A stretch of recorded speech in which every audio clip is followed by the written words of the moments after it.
ጤና ይስጥልኝ ተመልካቾቻችን፣ እንደምን ውላችሁ አምሽታችኋል? በላይ በቀለ ነኝ። ኢራንና ሩሲያም የባህር ላይ ወታደራዊ ልምምድ ሊጀምሩ ነው ተባለ። አውሮፓና አሜሪካንን አስደንግጧል። የአሜሪካ መንግስት የኢራንን የኒውክሌር ፕሮግራም በውድም ሆነ በግድ ለማስቆም መወሰኑን ሲያስታውቅ፣ የእስራኤል ከፍተኛ ባለስልጣናት የማይቀር ላሉት ጦርነት ህዝብና መንግስት በቂ ዝግጅት እያደረጉ ናቸው ብለዋል። 15 የአሜሪካ ተዋጊ ጀቶች በአንድ ቀን ብቻ ፋርስ ባህረ ሰላጤ መስፈራቸው ተሰምቷል። በዝርዝር እንመለከተዋለን። ኢትዮጵያውያን ስደተኞች በሊቢያ ከፍተኛ ስቃይ ላይ መሆናቸውን የሚያሳይ አዲስ የተባበሩት መንግስታት ሪፖርት ይፋ ሆኗል። ሶማሌላንድ የቱርክ ፕሬዝዳንትን የአፍሪካ ቀንድ ሰላም ጠንቅ ናቸው በማለት መዘለፏ ተሰምቷል። በዝርዝር ሁሉንም እናቀርባለን። ሌሎችም አሉን። አብራችሁን እንድትቆዩ ጋብዛለሁ።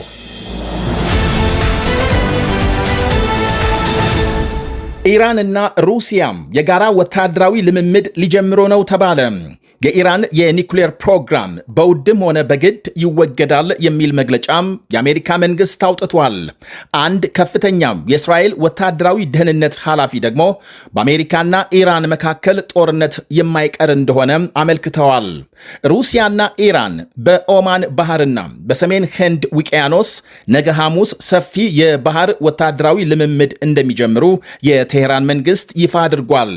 ያልተጠበቀና በርካታ ሀገራትን ያስደነገጠው የሁለቱ ሀገሮች ወታደራዊ ልምምድ በአካባቢው አስተማማኝ ግንኙነትና ደህንነት የማስጠበቅ ዓላማ እንዳለው ቢነገርም ልምምዱ በቀጥታ የአሜሪካንን እርምጃ ለመከላከል የታቀደ ነው ይላሉ ታዛቢዎች።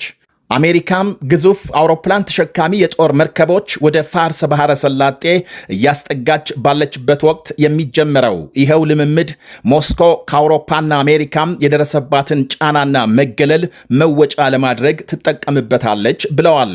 በሌላ በኩል ሩሲያም በአሁኑ ወቅት ብቸኛ አጋርና ወዳጆቿ መካከል ለአንዷም ኢራን አጋርነቷን ለማሳየትም ሊሆን ይችላል። ትላንት በጄኔቭ ሁለተኛ ዙር ድርድር መካሄዱን ተከትሎ ነው የሩሲያና ኢራን ልምምድ ይፋ የሆነው። የእስራኤል መገናኛ ብዙሃን ባሰራጩት አዲስ መረጃ የአሜሪካ ጦር ኃይል ትላንት በአንድ ቀን ብቻ ኤፍ-22፣ ኤፍ-35 እና ኤፍ-16ን ጨምሮ ከ15 በላይ ዘመናዊ ተዋጊ ጀቶች ኢራን አቅራቢያ ማስፈሩ ታውቋል። በሁለቱ ሀገሮች መካከል ወታደራዊ ፍጥጫው ተባብሶ መቀጠሉ የሚጠበቅና ጦርነቱ የማይቀር እንደሚሆን የእስራኤል ወታደራዊ ደህንነት የቀድሞ ኃላፊ አሞስ ያድሊን ይናገራሉ። ምንም እንኳን ድርድር እየተካሄደ ቢሆንም አሁን ያለው ወታደራዊ እንቅስቃሴ ጦርነት ሊፈነዳ እንደተቃረበ አመላካች ነው ብለዋል ለአንድ የእስራኤል ዜና ቻናል በሰጡት ቃል። ከመቼውም ጊዜ በተለየም አሁን ወደ ጦርነት ተቃርበናል የሚሉት የደህንነት ኃላፊው ሀያሏ ሀገር አሜሪካም በቀናት ውስጥ ወደ ጦርነት እንደማትገባና የዲፕሎማሲ እንቅስቃሴው እስከሚጨናገፍ መጠበቅ የተለመደ አሰራር እንደሆነም ይገልጻሉ። በርካቶች ወታደራዊ እርምጃን እየተቃወሙ ነው። ፔንታጎንም ምን ማሳካት እንደሚፈልግ ግልጽ አይደለም። ፕሬዝዳንት ትራምፕ በጣም ቁርጠኛ ናቸው። ተጨባጭ ወታደራዊ ጥቃት ለመፈጸም ሁሉም አማራጮች ጠረጴዛ ላይ ተቀምጠዋል። ኢራን የትኛውን መንገድ እንደምትመርጥ በቀጣይ የሚታይ ይሆናል ብለዋል ባለስልጣኑ። የደህንነት ኃላፊውም ሆኑ ሌሎች ታማኝ መረጃዎች በመጪዎቹ ሳምንታት የአሜሪካ ወታደራዊ ጥቃት 90 በመቶ እንደማይቀር አመልክተዋል። በርካታ ወገኖች ከሚጠብቁት ጊዜ ቀድሞ ጦርነት ሊጀመር እንደሚችልና ካለፉት ጊዜያት የከፋ እንደሚሆን ተገምቷል። በተለይ የኢራን ምላሽ ኢላማ የምትሆነው እስራኤል ከፍተኛ ዝግጅት ላይ እንደምትገኝ ይነገራል። ባለፈው ሰኔ በተካሄደ የሳምንት ጦርነት ኢራን በእስራኤል ላይ በፈጸመችው የሚሳኤል ጥቃት 32 ሰዎች መገደላቸውና 3000 ገደማ መቁሰላቸው ይታወቃል። አንድ የፕሬዝዳንት ትራምፕ አማካሪ ለእስራኤል ቴሌቪዥን በሰጠው ቃል ትራምፕ በኢራን ጉዳይ ተስፋ እየቆረጡና እየሰለቹ መሆናቸውን የገለጸ ሲሆን በዙሪያቸው ያሉ ጥቂት ሰዎች ጥቃት እንዳይፈጸም ቢያስጠነቅቁም ወታደራዊ እርምጃው የሚቀር አይመስልም ብሏል። ሁለት የእስራኤል ባለስልጣናት በበኩላቸው ሀገራቸው በቀናት ውስጥ ይፈነዳል ለተባለው ጦርነት እየተዘጋጀች መሆኗን ገልጸዋል። የአሁኑ ዘመቻም የእስራኤል ተልዕኮ የኢራን አገዛዝን ማውረድ ዘላቂ ሰላም የምታገኝበትን ግብ አሳክታ መመለስ ካልሆነ አገዛዙ ሌላ ጊዜ አንሰራርቶ መነሳቱ አይቀርም ይላሉ። የእስራኤል ፓርላማ የመከላከያ ኮሚቴ ኃላፊ ዛሬ የሀገሪቱን መከላከያ ሚኒስቴር ሪፖርት ካዳመጡ በኋላ ሀገሪቱ ከፊቷም ፈታኝ ቀናት ወይም ደግሞ ፈታኝ ጊዜያት ይጠብቋታል ማለታቸው ተሰምቷል። ከኢራን ጋር ጦርነት መቼ ይጀመራል በማለት በቀን ለበርካታ ጊዜ ራሱን የማይጠይቅ የእስራኤል ዜጋም የለም ብለዋል። ተራው ሕዝብም ሆነ ባለስልጣናት ለጦርነቱ በሚገባ ተዘጋጅተዋል። የፓርላማ አባላትም በሀገር ውስጥ አስፈላጊው ዝግጅት እየተካሄደ መሆኑን በሚገባ ማረጋገጥ አለብን ብለዋል። የአሜሪካ የኃይል ሚኒስትር ክሪስ ራይት በበኩላቸው የኢራን የኒኩሌር ፕሮግራም በድርድር ሆነ በወታደራዊ እርምጃ ሊቆም የግድ መሆኑን ገልጸዋል። ሚኒስትሩ ዛሬ ፓሪስ ውስጥ ከዓለም አቶሚክ ኃይል ኤጀንሲ ስብሰባ ጎን ለጎን ለሪፖርተሮች በሰጡት መግለጫ በግድም ሆነ በውድ ቴሄራንን የኒኩሌር ፕሮግራም ለማስቆም አሜሪካም ከውሳኔ መድረሷን ይፋ አድርገዋል። በአንድም ሆነ በሌላ የኢራን የኒኩሌር ፕሮግራም ለአንዴና ለመጨረሻ ጊዜ ይወገዳል ሚኒስትሩ እንዳሉት።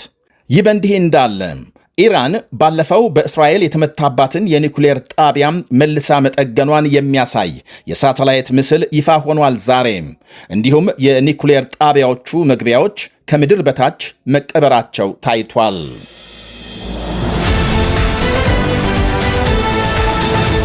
የቱርክ ፕሬዝዳንት እስራኤል ለሶማሌላንድ የሰጠችውን ዕውቅና መቃወማቸውን የሶማሌላንድ መንግሥት ውድቅ አደረገም። የቱርክ ፕሬዝዳንት ራሲብ ጣይብ ኤርዶዋን በአዲስ አበባ ትላንት በሰጡት መግለጫ የእስራኤል ዕውቅናም ለሶማሌላንድም ሆነም ለአፍሪካ ቀንድ ጥቅም የለውም ብለዋል። የሶማሌላንድ መንግሥት የቱርኩን ፕሬዝዳንት ንግግር የራስ ገዟንና እንዲሁም በቀጠናው ያሉ አጋሮቿን ግንኙነት የሚያውክ ነው ሲል አውግዟል። የቱርክ መሪ በአፍሪካ ቀንድ ለሀገሮች ሉዓላዊነትና የግዛት አንድነት ትኩረት እንደምትሰጥ መግለጻቸው ይታወቃል። ሀገራቸው ሶማሌላንድ ቱርክ በቀጠናው ያለውን ውጥረት ከማባባስ እንድትቆጠብ ማሳሰቧን ዘገቦች አመልክተዋል። ኢትዮጵያም ከሶማሌላንድ የትብብር ስምምነት መፈራረሟን ተከትሎ ከሶማሊያ መንግስት ጋር የተፈጠረውን ውዝግብ ቱርክ አሸማግላም መታረቃቸው ይታወሳል። ኤርዶዋን የአፍሪካ ቀንድ የውጭ ኃይሎች የጦር ሜዳ መሆን የለበትም ብለዋል በትላንቱ የአዲስ አበባ መግለጫቸው። የኢትዮጵያና የሌሎች በርካታ ሀገራት ስደተኞች በሊቢያም ለግዳጅ የወሲብ ንግድና ገደብ ለሌለው ስቃይ እየተዳረጉ ነው ሲል የመንግስታቱ ድርጅት አስታወቀም። የተባበሩት መንግስታት አዲስ ባወጣው ሪፖርት ስደተኞች አውሮፓ ለመድረስ በሚያልፉበት ሊቢያ ላስገድደው መድፈር፣ ለግዳጅ ወሲብ ንግድና ሰራተኝነት እንደሚዳረጉ አመልክቷል።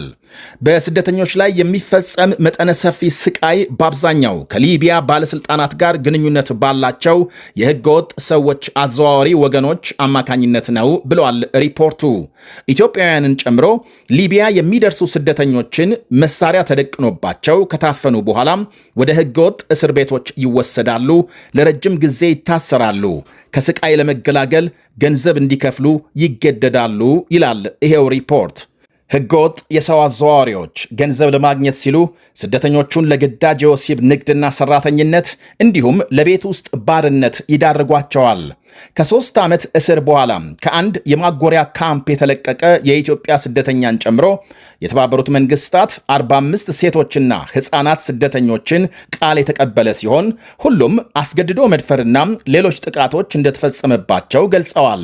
ተገዳ በመደፈሯ እርግዝናና ከዚያም የጽንስ መቋረጥ የገጠማትን ኢትዮጵያዊት ድብደባም፣ ረሃብና ሌሎች ግፎች የተፈጸመበትንና የሌሎች በርካታ ኢትዮጵያውያንን የስቃይ ታሪኮች በዝርዝር አስነብቧል።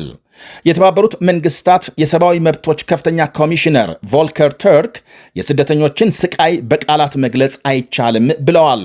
ድርጅቱ በዚሁ ሪፖርት በሊቢያም በመደበኛና በህገወጥ እስር ቤቶች ስቃይ ላይ የሚገኙ ስደተኞች በአስቸኳይ እንዲለቀቁ ጠይቋል። አሜሪካም ወታደሮቿን ወደ ናይጄሪያ መላኳ ተነገረ።